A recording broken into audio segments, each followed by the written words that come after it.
ಇಂದು ದೇಶ ಸಂದಿಗ್ಧ ಸ್ಥಿತಿಯಲ್ಲಿದೆ. ಗಾಂಧಿಯನ್ನು ಕಳೆದುಕೊಂಡ ಈ ದೇಶ ಅನಾಥವಾಗಿ ಹೋಗಿದೆ. ಇಡೀ ದೇಶವನ್ನು ಜಾತಿ ಧರ್ಮ ಮೀರಿ ಒಂದಾಗಿಸುವಲ್ಲಿ ಗಾಂಧಿ ಹೋರಾಟ ಮಾಡಿದ್ರು.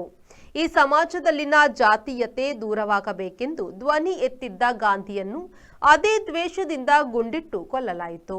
ಆ ಮೂಲಕ ನಾವು ಮಹಾನ್ ತ್ಯಾಗಿಯನ್ನು ಕಳೆದುಕೊಂಡಿದ್ದೇವೆ ಎಂದು ಕೆಪಿಸಿಸಿ ವಕ್ತಾರ ನಿಕೇತ್ ರಾಜ್ ಮೌರ್ಯ ಹೇಳಿದ್ದಾರೆ. ಗಾಂಧಿ ಭಾರತ ಹಿರಿಯಡ್ಕ ಇದರ ಆಶ್ರಯದಲ್ಲಿ ಜೈ ಬಾಪು, ಜೈ ಭೀಮ್, ಜೈ ಸಂವಿಧಾನ ಧ್ಯೇಯವಾಕ್ಯದಡಿ ಹಿರಿಯಡ್ಕದ ಶ್ರೀ ವೀರಭದ್ರ ದೇವಸ್ಥಾನದ ಆವರಣದಲ್ಲಿ ಆಯೋಜಿಸಲಾದ ಗಾಂಧಿ ಭಾರತ ಬೃಹತ್ ಸಮಾವೇಶದಲ್ಲಿ ಭಾಗವಹಿಸಿ ಅವರು ಮಾತನಾಡಿದರು. ಚರಕವನ್ನು ತಿರುಗಿಸುವ ಮೂಲಕ ಸಮಾವೇಶವನ್ನು ಉದ್ಘಾಟಿಸಿದ ಮಾಜಿ ಸಂಸದ ಕೆ ಜಯಪ್ರಕಾಶ್ ಹೆಗ್ಡೆ ಮಾತನಾಡಿ, ಇತಿಹಾಸವನ್ನೇ ತಿಳಿದುಕೊಳ್ಳದವರು ಇಂದು ಸಂವಿಧಾನವನ್ನು ವಿರೋಧಿಸುತ್ತಿದ್ದಾರೆ. ಇವರು ಯಾರು ಕೂಡ ಸಂವಿಧಾನವನ್ನು ಓದಲೇ ಇಲ್ಲ. ಬದಲಾದ ಸಂವಿಧಾನವನ್ನು ನಾವು ಒಪ್ಪಲು ಸಾಧ್ಯವೇ ಇಲ್ಲ. ನಮ್ಮ ಸಂವಿಧಾನ ಜನರಿಗೆ ನೀಡುವ ಗೌರವ ಬೇರೆ ಯಾವುದೇ ಸಂವಿಧಾನ ನೀಡಲು ಅಸಾಧ್ಯ ಎಂದರು. ಬದಲಾವಣೆಯನ್ನು ಮಾಡಬೇಕಂತ ಹೇಳಿದ್ರು.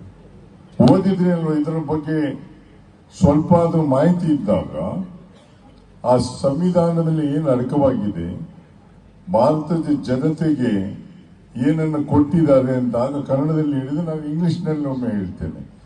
V the people of India solemnly resolve to constitute a sovereign socialist secular democratic republic ಅಂತ ಇರುವಂತದ್ದು.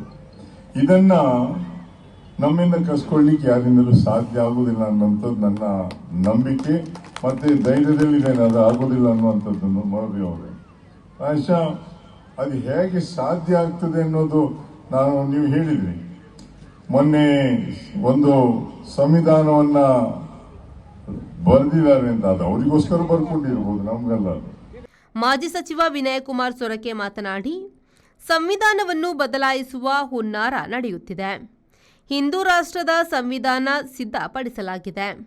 ನಮ್ಮ ಸಂವಿಧಾನ ನಮಗೆ ರಕ್ಷಣೆ ಕೊಟ್ಟಿದೆ ಮತ್ತು ಆರ್ಥಿಕ ಶಕ್ತಿ ನೀಡಿದೆ. ಆದುದರಿಂದ ಆ ಸಂವಿಧಾನವನ್ನು ಉಳಿಸುವ ಕಾರ್ಯ ಮಾಡಬೇಕು. ಅದಕ್ಕೆ ನಾವೆಲ್ಲ ಕಟಿಬದ್ಧರಾಗಬೇಕು.